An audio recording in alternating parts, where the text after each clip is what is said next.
करके वो बाघ बिगड़ गया है, ऐसी भी बात नहीं है।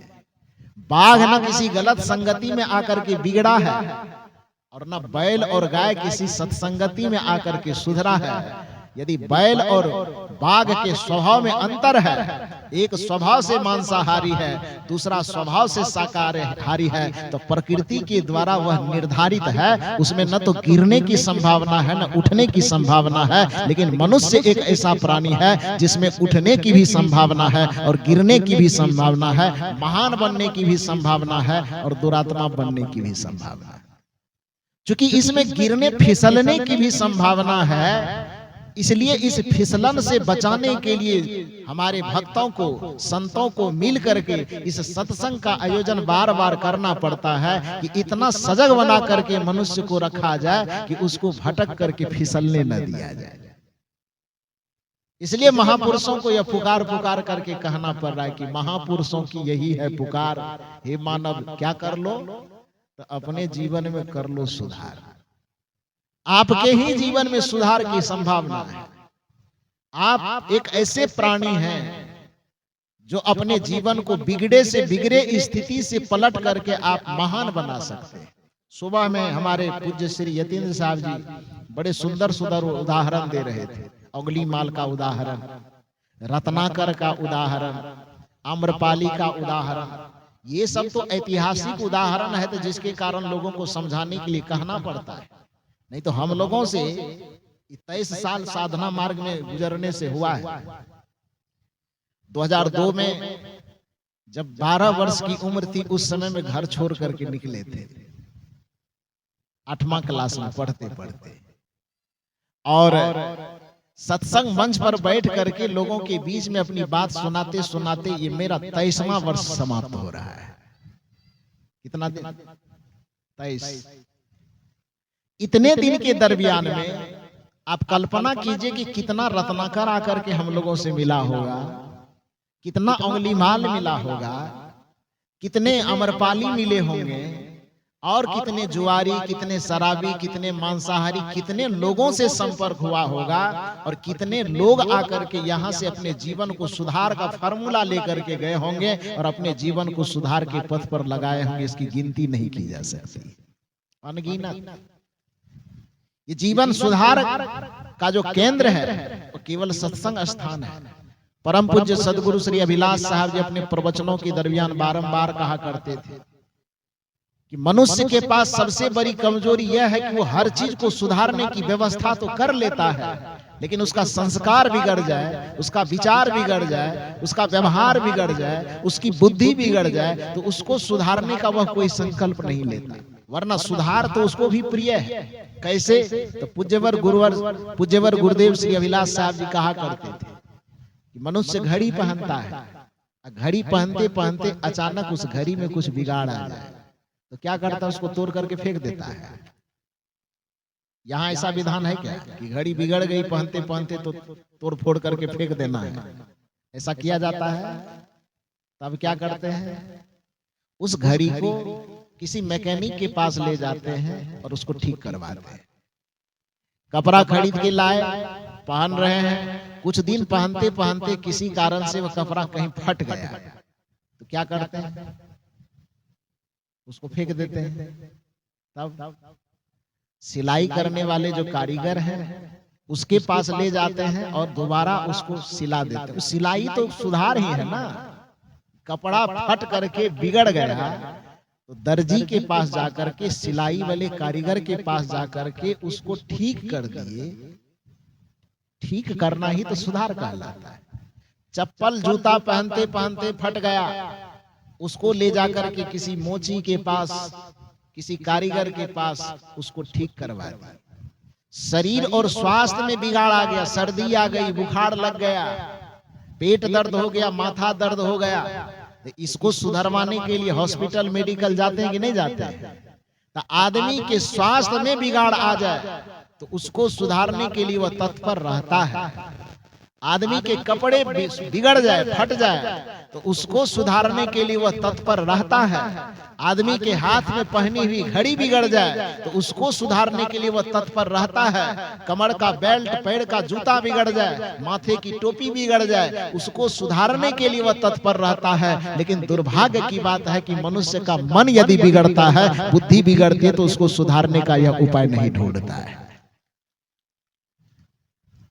यदि मन को सुधार करने का यदि स्थान ढूंढा जाए, तो जैसे एक कपड़े को सुधारने का स्थान है दर्जी के पास, स्वास्थ्य में यदि बिगाड़ आ जाए तो उसको सुधारने का एक स्थान है हॉस्पिटल, एक स्थान मेडिकल। यदि आपके और किसी चीज में बिगाड़ आ जाए, आपकी गाड़ी में बिगाड़ आ जाए, तो उसका कहीं गैरेज खुला हुआ है। लेकिन यदि आपको बुद्धि में सुधार करना हो, विचार में सुधार करना हो, संस्कार में सुधार करना हो, स्वभाव में सुधार करना हो, तो उसको ठीक करने के लिए स्थान न तो सरकारों ने कहीं खोला है, न सेठों ने कहीं खोला है। उसको सुधारने का स्थान बस एक ही स्थान है, जिसका नाम है सत्संग का स्थान और गुरु का दरबार। इसलिए कहा जाता है, दरबार में सच्चे सदगुरु के दुख दर्द मिटाए जाते हैं। दुनिया का हर एक बिगड़ा हुआ इंसान सत्संग में डुबकी लगा करके पवित्र हो जाता है, सुधर जाता है। साहब बता रहे थे, अभी मैं मंच पर आ रहा था तो आपको गिना रहे थे, व्याकरण पढ़ा रहे थे। ऊंच का उल्टा क्या होगा, उल्टा नीच पूछ रहे थे, नीच का उल्टा क्या होगा, पावन का उल्टा क्या होगा। तो स्वाभाविक बात है, जब कोई पतित होता है तो सत्संग में आकर के पवित्र हो जाता है। जब कोई नीच प्रवृत्ति का व्यक्ति होता है तो सत्संग में आकर के उस सत्प्रवृत्ति से जुड़ जाता है। जब कोई कुसंगी होता है तो सत्संग में आने के साथ उसका रास्ता बदल जाता है, वह सुसंगी हो जाता है, सत्संगी हो जाता है। जब कोई पापी आदमी सत्संग ज्ञान गंगा में आकर के डुबकी लगाता है तो वह पापात्मा बन करके पुण्यात्मा बन करके निकलता है। इसलिए सदगुरु का जो दरबार है, जब पूरी दुनिया से आदमी ठोकर खा जाता है, तो सत्संग के दरबार में, गुरु के दरबार में आने पर वह सीने से लगा करके समेट लिया जाता है कि आओ तुम्हें यहाँ सुधार करके तुम्हारा उद्धार कर देंगे। कदाचित कोई भगवान के पास जाता है तो भगवान के पास सुधार की संभावना नहीं होती। कुछ लोगों को लगता है कि हम पाप किए, अपराध किए, भूल किए, चूक किए, भगवान के शरण में जाएंगे, भगवान क्षमा कर देंगे। भगवान की सृष्टि, भगवान की संरचना इस संसार में सुधार के लिए हुआ ही नहीं है।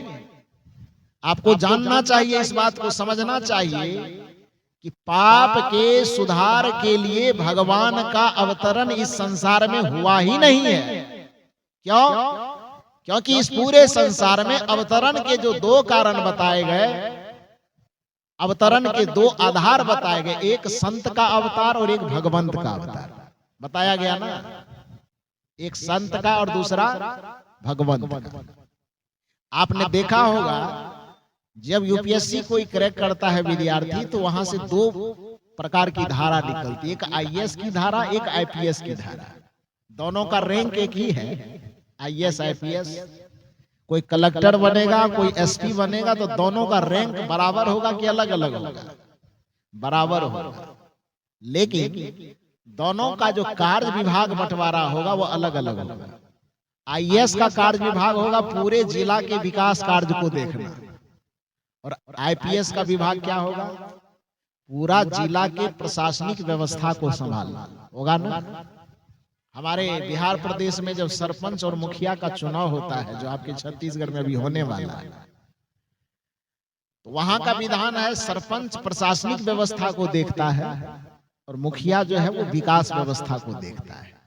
लेकिन यहाँ पर, हालांकि एक बार मैं कह दिया था, वहां बिहार से जैसा देख के आया था, तो वही बात मैं यहाँ बोल दिया। बाद में कुछ लोग आकर के कहे साहब यहाँ ऐसा नहीं है। मैंने कहा तब कहा यार, सरपंच का मतलब ही है विकास कार्य को देखने वाला। ऐसा ही है ना, सब फंड वंड का बंटवारा सरपंच यहाँ करते हैं।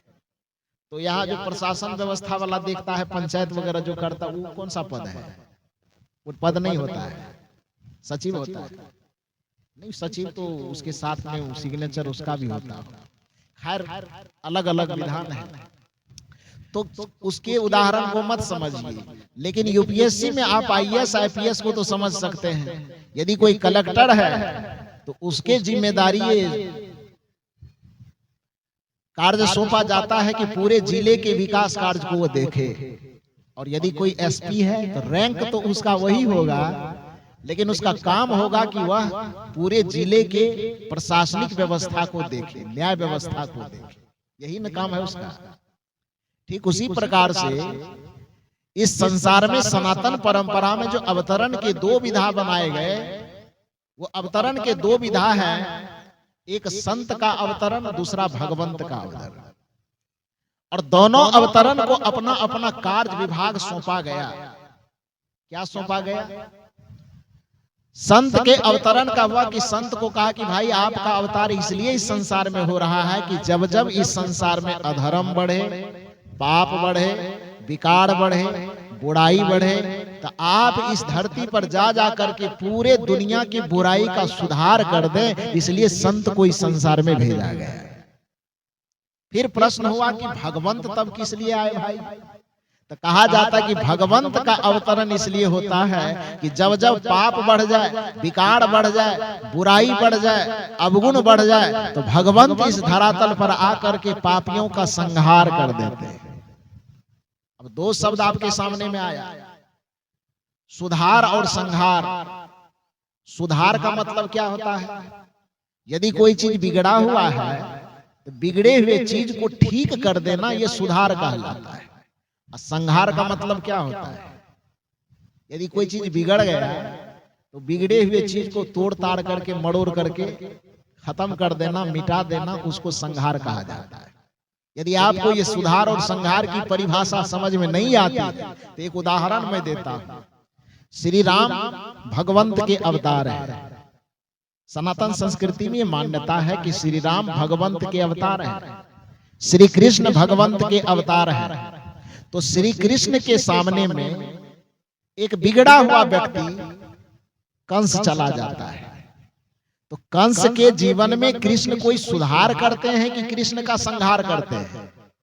थोड़ा जोर से बोलिए। मैंने पहले कहा था सुबह में ही कि मेरा कुछ सवाल होगा, उसका जवाब आपको देना होगा, और जवाब देते चलिए बढ़िया से।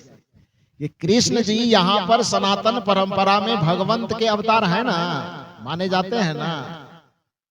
श्री कृष्ण के सामने में इस दुनिया में बहुत बिगड़ा हुआ आदमी जो उसके जमाने में था, उसका नाम था कंस। वह कंस जब अपने बिगड़े हुए बुद्धि, बिगड़े हुए संस्कार, बिगड़े हुए आचरण, बिगड़े हुए व्यवहार, बिगड़े हुए स्वभाव को लेकर के जाते हैं, तो श्री कृष्ण जी अपने बुद्धि, विवेक, ज्ञान, त्याग, तप के प्रभाव से कंस के जीवन में सुधार लाता है कि सुदर्शन से सीधे कंस का संहार करते हैं। थोड़ा जोर से बोलिए ना। प्रवचन हम नहीं करेंगे, आपका कर्जा नहीं खाए हैं। जो मैं बोल रहा हूं उसको बढ़िया से आप लोग जवाब दीजिए। श्री कृष्ण ने कंस का सुधार किया कि संहार किया? संहार किया। राम जी के सामने में रावण चले आते हैं, स्वभाव से, संस्कार से, विचार से, व्यवहार से बेचारा बिगड़ा हुआ है। तो श्री राम जी ने अपने ज्ञान से, विचार से, संस्कार से, प्रवचन से, उपदेश से रावण के जीवन में सुधार लाया कि गला काट करके रावण का वृंदावन बिहारी लाल की जाए। क्या किया? सुधार किया कि संहार? संहार। क्यों किया संहार?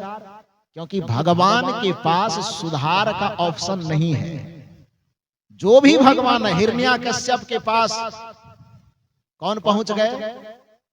नरसिंह भगवान पहुंच गए। हिरण्याकश्यप का सुधार कर दिया कि पेट फाड़ करके संहार कर दिया? क्या किया? संहार किया। राम के सामने में रावण आएंगे, उसमें सुधार नहीं ला सकेंगे, वो संहार करेंगे।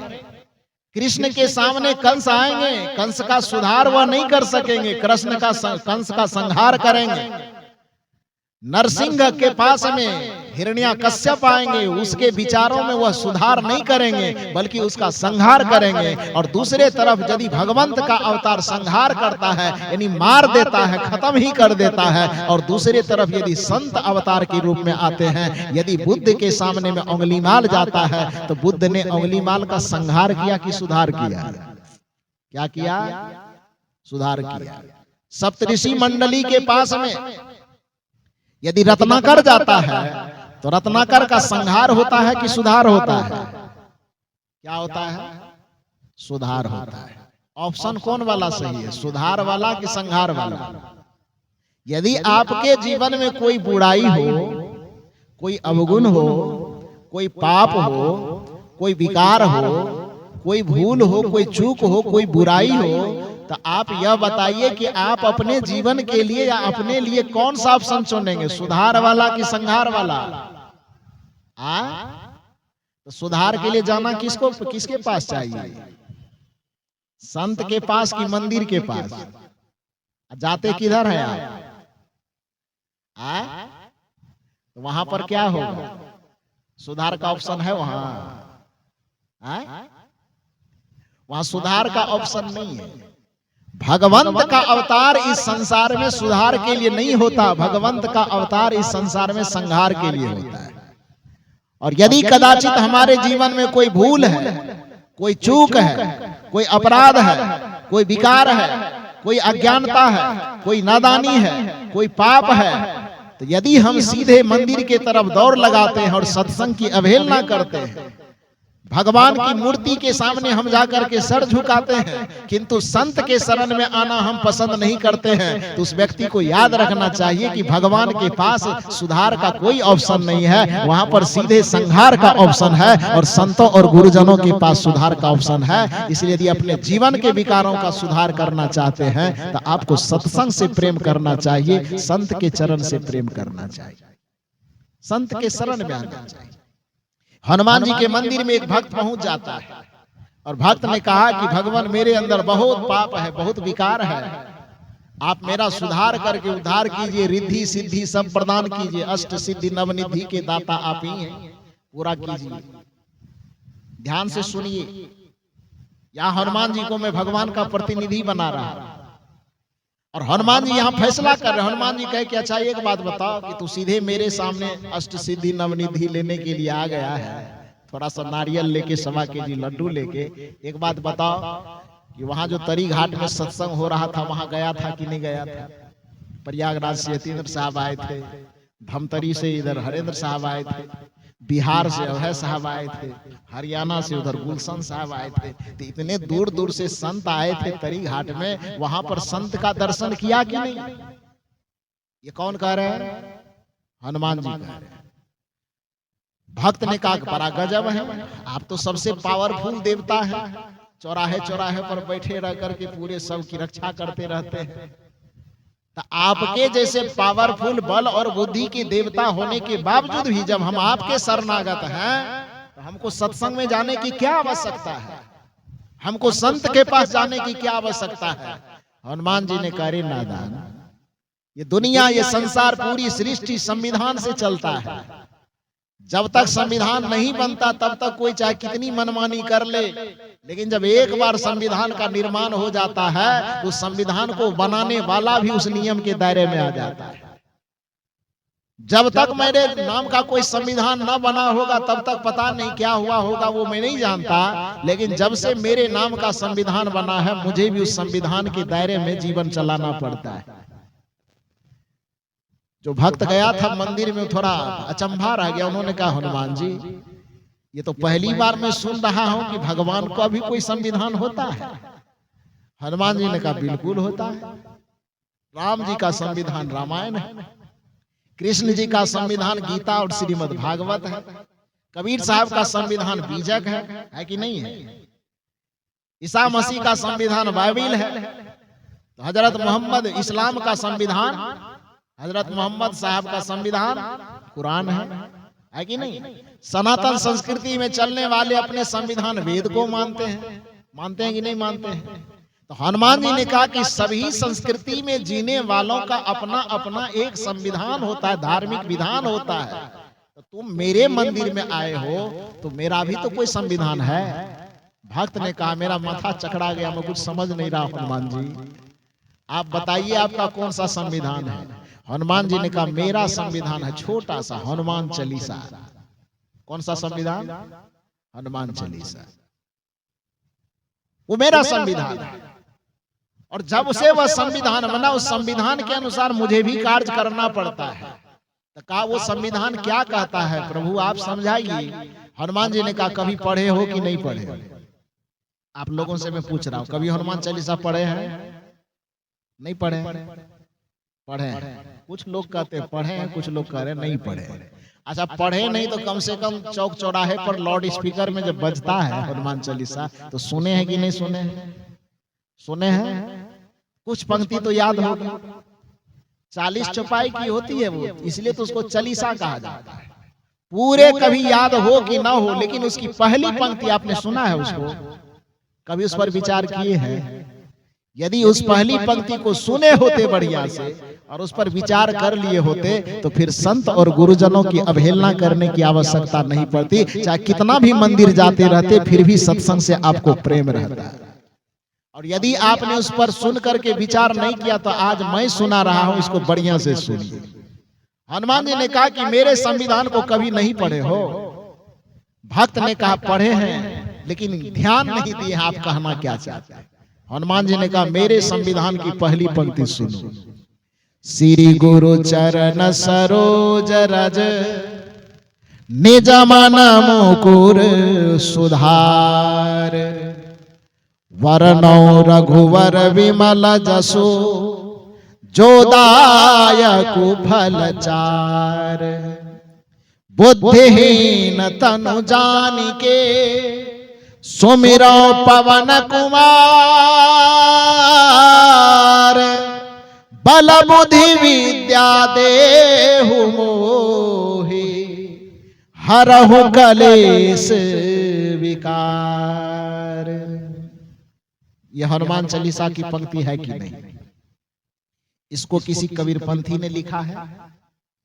इसको कबीर साहब ने लिखा है? इसको हनुमान जी का कोई भक्त होगा गोस्वामी तुलसीदास जी के नाम से प्रचलित है। किसने लिखा किसी को पता नहीं, लेकिन नाम है कि गोस्वामी जी ने लिखा। मान लो कि गोस्वामी जी नहीं लिखा होगा तो आप इस पंक्ति को देखें कि इस पंक्ति में क्या लिखा गया। श्री गुरु चरण सरोज रज, वर्णन किसका है? हनुमान चालीसा का जो वर्णन है वो किसके लिए है? हनुमान जी के लिए। लेकिन उसमें पहली वंदना जो लिखी गई है वो किसकी लिखी गई है? हनुमान जी की कि गुरु भगवान की? आए?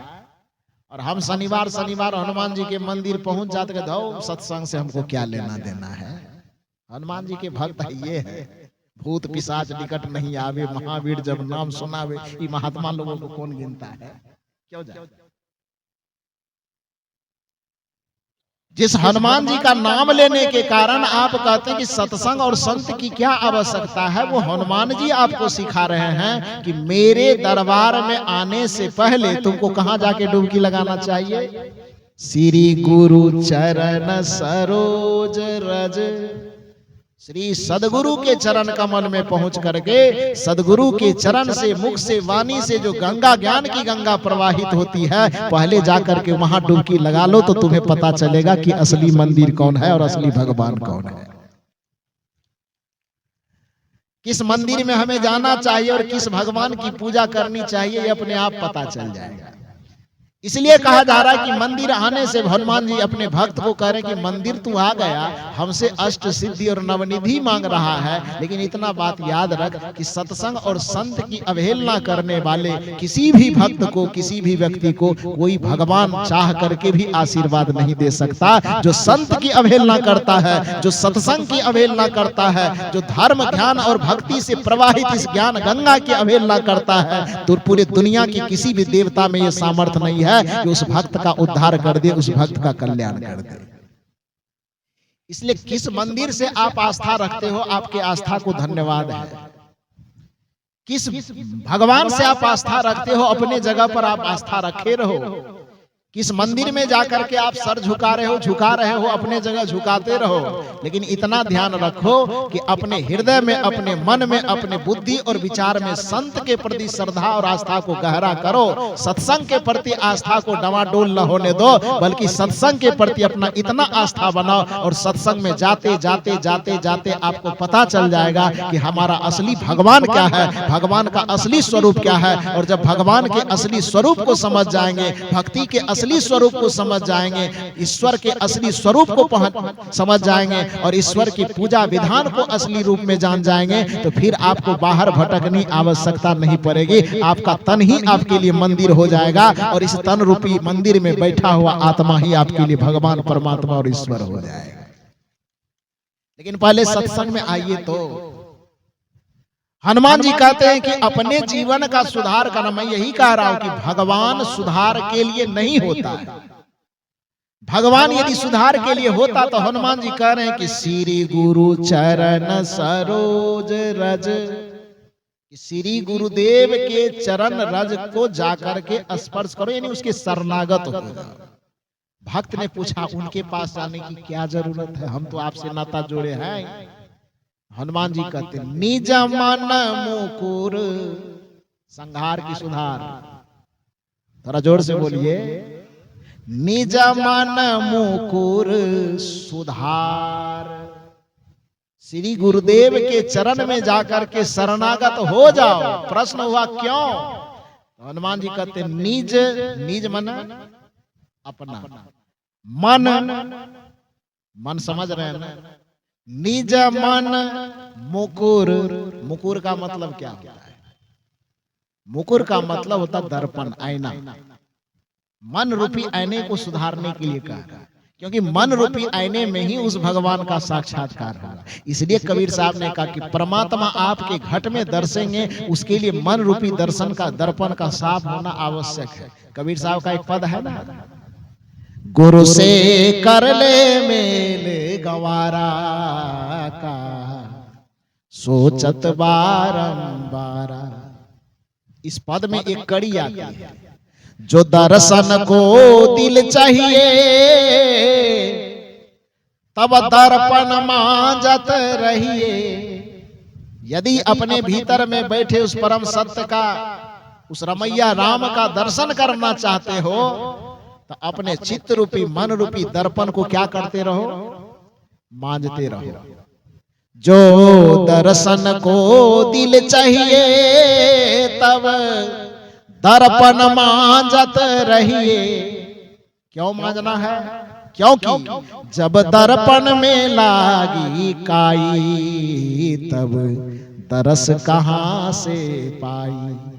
इसलिए गुरु से मेल करो ताकि वो काई को मिटा दे।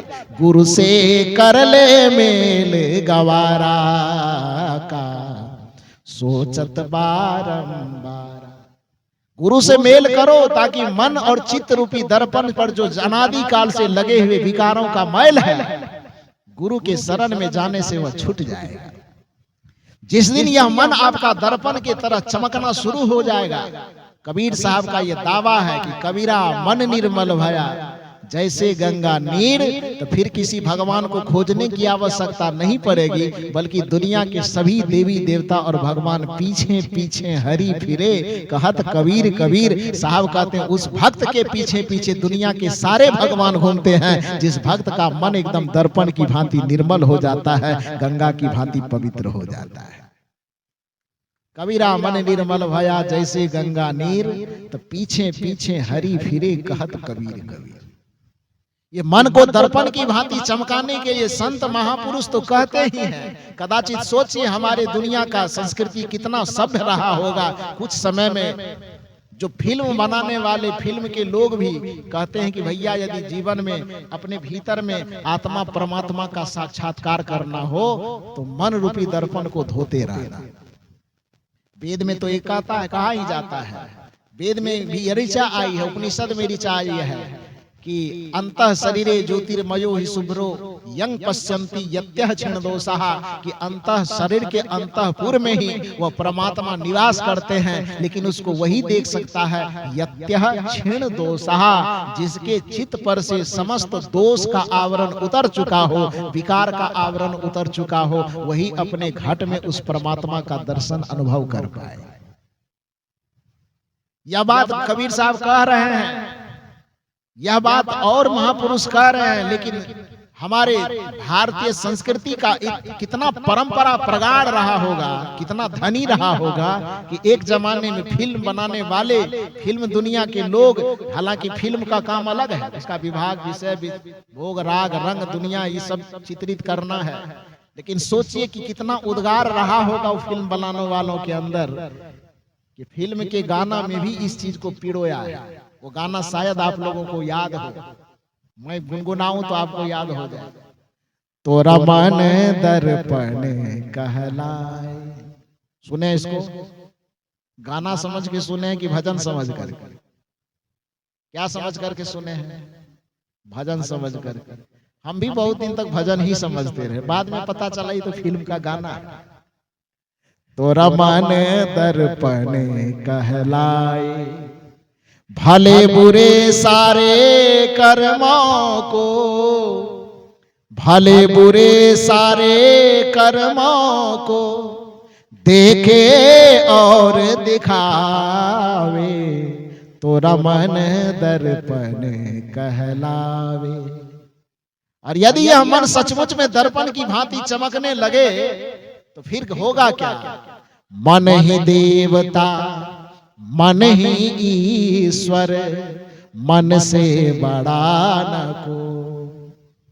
लेकिन शर्त यह है कि दर्पण की तरह चमकना चाहिए, और ये दर्पण की तरह चमकेगा कहाँ? मंदिर में, तब प्रयागराज में। कहाँ चमकेगा? श्री गुरु चरण सरोज रज निज मन मुकुर सुधार। गुरुदेव के चरण कमल में अपने मन को दृढ़ता पूर्वक जोड़ देने से, बांध देने से आपका मन दर्पण की भांति चमकने लगेगा। और जिस दिन मन दर्पण की भांति चमकने लगे, सुनिए, मन ही देवता, मन ही ईश्वर, मन से बड़ा न को। मन उजियारा जब जब होवे, जग उजियारा हो, जग से चाहे भाग ले कोई, मन से भाग न पाए, तोरा मन दर्पण कहलाए। भले बुरे सारे कर्मों को, भले बुरे सारे कर्मों को देखे और दिखावे, तोरा मन दर्पण कहलावे। ये प्रत्येक व्यक्ति की जिम्मेदारी है कि जब तक उसके पास जीवन है, जब तक उसके पास जवानी है, जीवन और जवानी रहते रहते हमारे संत और गुरुजनों की पुकार को सुने और अपने जीवन का सुधार करे। क्योंकि जो अपने जीवन और जवानी का सुधार करता है, सच्चे अर्थ में वही अपने जीवन का उद्धार करता है। जो अपने जीवन का सुधार करता है, सच्चे अर्थ में वही भवसागर से पार होता है। क्योंकि जीवन का सुधार ही हमारे उद्धार की पहली सीढ़ी है। कोई व्यक्ति अपने मन का सुधार न करे और भगवान की कृपा से उद्धार होना मान ले तो भ्रम में फंसा हुआ है। कोई व्यक्ति अपने जीवन का सुधार न करे, मन का सुधार न करे, वाणी का सुधार न करे और किसी पंडित के मंत्र जप देने से वह वैकुंठ पार होना समझ ले, भवसागर पार हो जाना समझ ले, तो इसी को कबीर साहब की दृष्टि में भ्रम कहा जाता है। यदि आप किसी मंत्र से, किसी जंत्र से, किसी तंत्र से, कोई पूजा से, कोई पाठ से, कोई अंगूठी पहनने से, कोई ताबीज पहनने से अपना उद्धार होना मानते हैं, तो केवल और केवल उसमें आपका आर्थिक, मानसिक, वैचारिक शोषण हो रहा है, उससे उद्धार नहीं होता है। क्योंकि उद्धार का रास्ता जब भी खुलता है तो सुधार के दरवाजे से ही खुलता है। जो सुधार के दरवाजे में प्रवेश करता है वही उद्धार के भवन तक पहुंच पाता है। यही उद्धार का फार्मूला है। इसलिए कहा जाता है कि श्री गुरु चरण सरोज रज निज मन मुकुर सुधार, वरनौ रघुवर विमल जसु जो दायक फल। कि गुरुदेव के चरण कमल से होकर के गुजरने पर ही हमें 4 फल की प्राप्ति होती है। और 4 फल क्या क्या है? दिन में भी मैंने जोराया था आपको टमाटर, तब क्या जोराए थे? कद्दू भी जोराए थे। 4 फल में क्या क्या जोराए थे? अर्थ, धर्म, काम और मोक्ष। ये चारों फल की प्राप्ति जो मानव जीवन का परम लक्ष्य है, परम उद्देश्य है, वो परम उद्देश्य की प्राप्ति जहां पर होगी, इसी पूरे हनुमान चालीसा भी पढ़ने की जरूरत नहीं है, बस एक पंक्ति काफी है। उतने को संभाल लीजिए तो जीवन संभल जाए। कुछ लोग कहते हैं कि कबीर साहब तो सब देवी देवता इधर उधर छोड़ छाड़ देता, कहाँ छोड़े? कबीर साहब या हनुमान जी दोनों एक साथ मिले हुए हैं कि अलग अलग बात कर रहे हैं? दोनों की बातें, दोनों का संदेश एक जैसा है कि अलग अलग? अरे हनुमान चालीसा में पढ़ता हूं तो कभी कभी मुझे लगता है, संदेह होता है कि हनुमान जी भी कबीर साहब से जाके न दीक्षा ले लिए हो। हाँ जी, लोग कहते हैं कि भगवान आदमी को आलसी बनाता है। कबीर साहब ने पुरुषार्थवाद का संकेत दिया कि करो बहिया बल आपनी, छार वीरानी आस, जाके आंगन नदी बहे सोकस मरे प्यासी। पुरुषार्थवाद का सबसे बड़ा प्रेरणा स्तंभ है कि नहीं? ये प्रेरणा वाक्य है ना ये कि करो बहिया बल आपनी, छाड़ वीरानी आस, जाके आंगन नदी बहे सोकस मरे प्यास। ये भगवानवाद का समर्थन है कि पुरुषार्थवाद का? पुरुषार्थवाद का है ना। हनुमान जी से थोड़ा सा टॉपिक ले लीजिए। हनुमान जी कहते हैं कि यदि अपना कल्याण करना है, भौतिक आध्यात्मिक उन्नति करना है, तो किसी भगवान के भरोसे मत बैठना। तब क्या करना? आपन तेज संहारो आपे, तीनों लोक हाँकते कांपे। या आपको भगवानवाद वाला फॉर्मूला झलकता है कि पुरुषार्थवाद वाला? क्योंकि ये पंक्ति क्या कर, विचार किए नहीं ना है आप, केवल आंख मूंद करके बेलपत्तर चढ़ाते आए हैं, अगरबत्ती झुलाते आए हैं, दिया जलाते हैं। विचार करेंगे तो सारा सूत्र वहां भरा पड़ा है। हनुमान जी कहते हैं कि आपन तेज, आपन माने क्या होता है? आपन माने अपना, तेज माने, तेज का मतलब इंद्रियों से प्रवाहित होने वाली शक्ति, इंद्रियों से प्रवाहित होने वाली एनर्जी। आंख से जो शक्ति प्रवाहित हो रही, कान से जो शक्ति प्रवाहित हो रही, मुख से जो शक्ति प्रवाहित हो रही है, स्पर्श शक्ति प्रवाहित हो रही है, मन और इंद्रियों से जो शक्ति बाहर में प्रवाहित हो रही है, उसी को आध्यात्मिक भाषा में तेज कहा जाता है। तेज इज इक्वल टू एनर्जी, तेज इज इक्वल टू शक्ति। उसको जो कहिए तो आपन तेज संभालो, किसके भरोसे? आपन तेज संभालो किसके भरोसे? दुर्गा माई की, काली माई? आपन तेज संभालो भोले बाबा के भरोसे कि सत्यनारायण बाबा के भरोसे? किसके भरोसे? तो अपने भरोसे संभालो। आपन आस कीजे बहु तेरा, कबीर साहब का फॉर्मूला है। करो बहिया बल आपनी, ये पुरुषार्थवाद का सूत्र है। और हनुमान जी करें आपन तेज संभारो, भगवान के भरोसे। आपन तेज संभारो ऊपर वाले के भरोसे नहीं ना, आपन तेज संभारो अपने भरोसे। तो अपने भरोसे कबीर साहब जब यह बात करें कि आपन आस कीजे बहु तेरा, जब कबीर साहब यह कह रहे हैं कि करो बहिया बल आपनी, छार वीरानी आस, तो ये पुरुषार्थवाद का सूत्र है। तो जब हनुमान जी कह रहे हैं कि आपन तेज संहारो आपे, तो ये पुरुषार्थवाद का सूत्र नहीं है ना जी?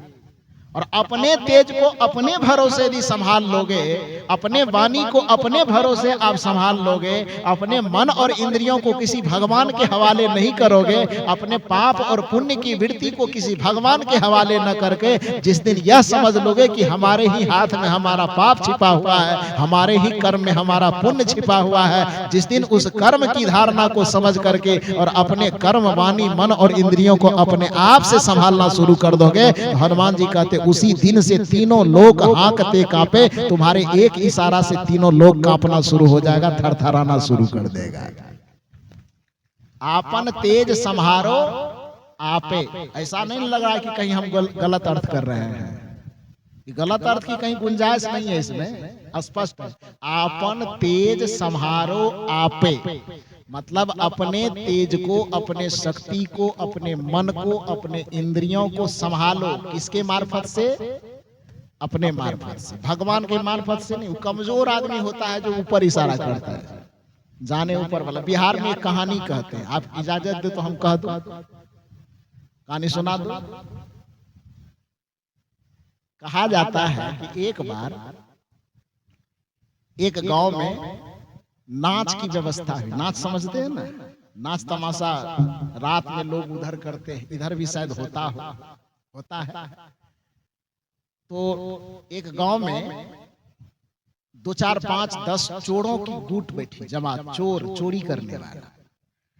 और चोरी करने वाले लोगों ने आपस में विचार किया कि भाई ऐसा है कि आजकल अपना धंधा थोड़ा मंदा पड़ गया है, तो इस चोरी को थोड़ा सा बढ़ावा कैसे मिले। क्योंकि अपना अपना जुगाड़, अपनी अपनी व्यवस्था तो सब करता है ना। तो चोर लोगों की बैठक हुई कि धंधा थोड़ा, रोजगार थोड़ा बैठ गया है, तो चोरी को थोड़ा सा बढ़ावा मिले, इसके लिए योजना बनाया। योजना क्या बनाया कि पूरे गांव के लोगों को अपने अपने घर से निकालेंगे रात में। कैसे?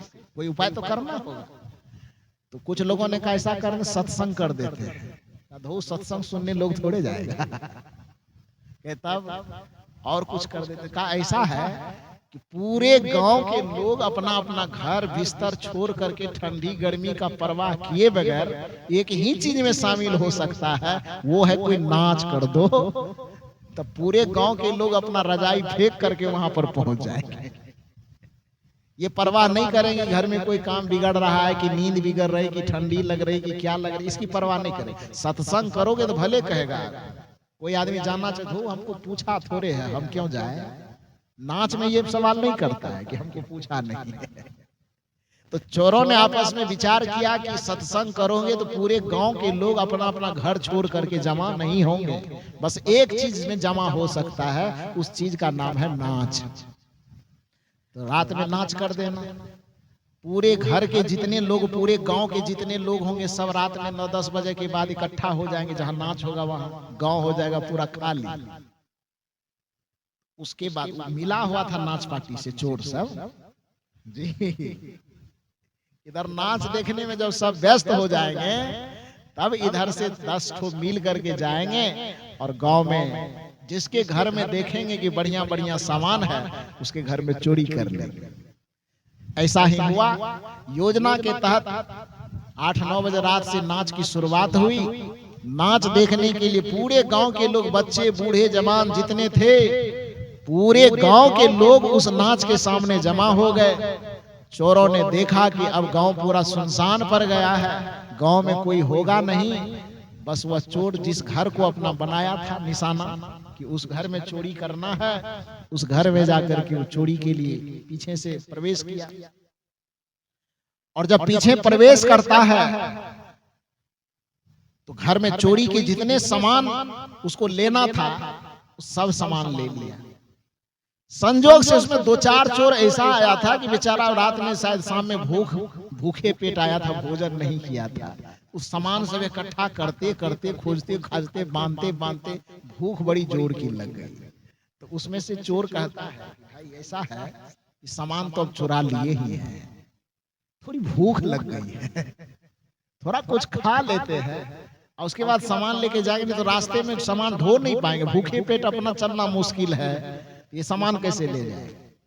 तो कहा अच्छा भूख लग गई है तो थोड़ा खोजा जाए। खोजते खोजते देखा तो संजोग से जो किचन रूम था भोजन बनाने वाला, उसमें देखा कि एक हांडी में खीर बना हुआ है। खीर समझ रहे हैं ना?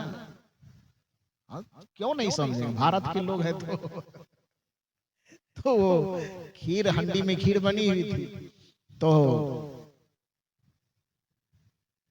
शायद हमको लगता है कि चूल्हा पे चढ़े रह गया होगा और बनाने वाले को नाच देखने का इतना उतावलापन होगा कि शायद वो नाच देखने चले गए हो, सोचे हो कि नाच देख के आएंगे तो सुबह सुबह गरम गरम खाएंगे। इसी योजना में वो चूल्हा पर वो खीर को चढ़े छोड़ करके सब नाच देखने चला गया। तो वो सामान तो समेट लिया था घर में चोरी करके, और खीर खाने के लिए कुछ प्लेट पत्तल जो भी उसको मिला होगा वो जमा किया। अब खाएंगे, खाने के लिए जैसे ही बैठने वाले थे तो उसी किचन के बगल में एक कमरा था जिससे खर्राटे की आवाज आई। खर्राटा समझते हैं ना? हाँ, तो खर्राटे की आवाज आ रही थी। तो खर्राटे लेने में नाक से जो बंद था एकदम, खर्राटा कैसे लेता है लोग? आवाज आती है ना? तो आवाज जो आ रही थी तब जो खाने लगा, तो चोर को जब किसी की आवाज सुनाई दे तो चौकन्ना होगा ना कि कोई देख न ले, तो थोड़ा सावधान हुआ कि लगता है कोई है, देख लेगा तो परेशानी होगी। तो कोई आदमी पैर दबा करके उसी में से धीरे धीरे देखने गया तो देखा कि बूढ़ी एकदम खटिया पर लेटी हुई है। और चोरों ने कहा चिंता मत करो, बूढ़ी है, एकदम महिला है, बूढ़ी है, हम लोग 5-6 है, ज्यादा इधर उधर करेगा तो बस कंठा दबाएंगे वृंदावन बिहारी लाल की, ज्यादा कुछ नहीं करेगा। लेकिन कोई आदमी है तो थोड़ा सावधान होना पड़ेगा। तो फिर इधर खाने के लिए भीड़ गया, अब परोस रहा अपने अपनी थाली में अपना खाने के लिए, अब बूढ़ी माता और खर्राटा ले रही है। तो खर्राटा ले रहे तो उसमें से चोर कहता है क्या हो गया बुढ़िया को, क्या मांग रही है?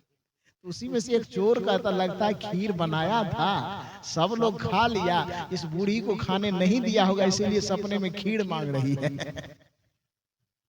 क्योंकि खर्राटे में खर खर की आवाज होती है ना, तो जो खर्राटे में खर खर बोल रही थी तो शायद चोर लोगों ने अनुमान लगाया कि इसको खाने नहीं दिया होगा तो इसलिए खर खर कह करके खीर खीर मांग रही है। तो ऐसा करो कि एक करछुल, एक चम्मच निकाल करके बूढ़ी माँ के मुंह में डाल दो।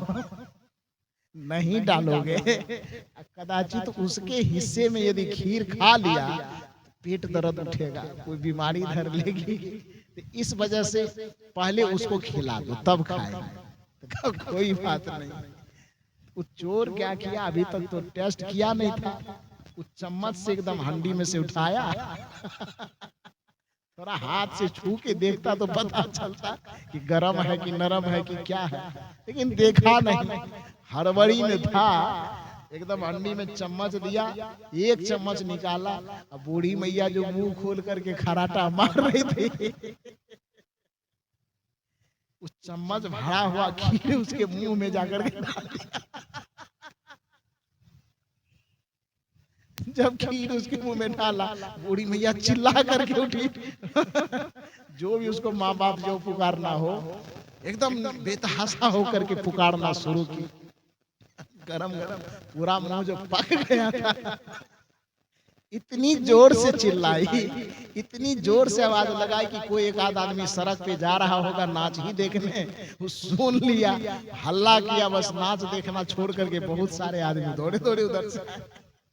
चोरों ने कहा तो बड़ा मुसीबत आ गया, बुढ़िया सबको फंसा दिया। उसमें से डर से कुछ चोर क्या हुआ, बूढ़ी मैया की खटिया के नीचे घुस गया अंदर। कुछ चोर भाग नहीं सका, तो देखा किधर भागे, तो भागे भागे जो घर का जो छप्पड़ होता है ना, तो पुराने में एक ऐसे धड़ेन टाइप का देता, उसको क्या बोलते हैं? पटौआ। पटौआ ठीक है, आपका नहीं कहेंगे, उसका बोलेंगे। तो पटौआ जो था ना उस पे चढ़ गया। जब लोग जमा हुए घर में, लोग जमा होकर के पूछते हैं बूढ़ी माता से, खीर खाना ही था तो थोड़ा ठंडा करके खा लेती, इतना गरम गरम खाने की क्या जरूरत है? बूढ़ी माँ के बाबू हम कुछ नहीं जानते, हम खीर खा नहीं रहे थे। अच्छा खा नहीं रहे थे तो मुंह में कैसे आया? हम कुछ नहीं जानते, जाने ऊपर वाला। आप लोग भी कहते हैं ना, कुछ समझ में नहीं आता है तो क्या कहते हैं? ऊपर वाला जाने। तो बूढ़ी माता भी बार बार कहेगी बेटा हम कुछ नहीं जानते, हम खा भी नहीं रहे थे, ये खीर मेरे मुंह तक कैसे आई मुझे कुछ पता नहीं, जाने ऊपर वाला। लोग कहे अरे अपने मुंह में कैसे से चला जाएगा, कुछ तो की होगी, आखिर खीर यहाँ कैसे आ गया, तू लाई होगी तब नहीं आया होगा, वो हंडी में से वहां किचन में से उठ के यहाँ कैसे आ जाएगा तुम्हारे बेड के पास। कि बेटा मैं कह रहा हूं मैं कुछ नहीं जाने, जाने ऊपर वाला। लोग घेरे हुए थे, अपने अपने तरफ से अलग अलग तरीके से पूछ रहे थे। अब बूढ़ी मैया कोई जवाब ना दे, बस हर एक बात का एक ही जवाब, बेटा हम कुछ नहीं जाने, जाने ऊपर वाला। तो बार बार जो ऊपर वाला ऊपर वाला ऊपर वाला करे, तो 4 ठो पलंग के नीचे में था, 4 ठो पटवा पर था, ऊपर में था। तो बार बार जो बूढ़ी मैया ऊपर वाला करे, ऊपर वाला को बड़ा गुस्सा उठा। उन्होंने वहीं से चिल्ला करके कहा है बूढ़ी मैया चुप, सारे बात ऊपर वाला जाने, नीचे वाला खटिया के नीचे वाला कुछ न जाने।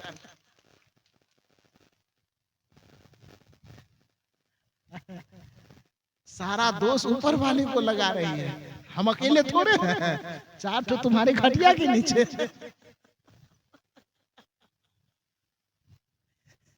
तो सारी जिम्मेदारी ऊपर वाले को मत दो, कुछ जिम्मेदारी नीचे वाले को भी दो। तो हनुमान जी यहाँ पर आपन तेज संहारो आपे, ये जिम्मेदारी ऊपर वाला को दिया कि भीतर वाले को दिया। यदि अपने तेज को खुद संभालना है तो खुद बाहर में है कि खुद भीतर में है, तो सारी जिम्मेदारी ऊपर वाला लेगा, पटावा वाला कि खुद खटिया के नीचे वाला भी लेगा।